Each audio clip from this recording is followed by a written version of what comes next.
Recording video calls on a MacBook using QuickTime seems like it should be easy, but based on a quick search, looked like it wasn't going to be possible. And worse, this problem had frustrated people for years.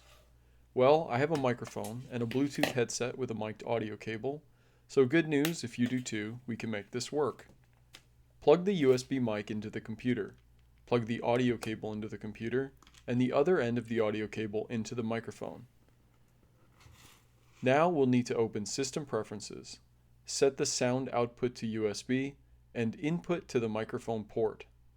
To listen while you screen record, there are a few more steps. Connect the Bluetooth headset, open Audio MIDI Setup, and create a multi-output device adding the headset with built-in output. Go back to System Preferences and change the sound output to the new multi-output device. Then we'll open QuickTime to create a new screen recording, setting the microphone option to built-in, and record. Leave a comment if you need help, subscribe for more startup tips.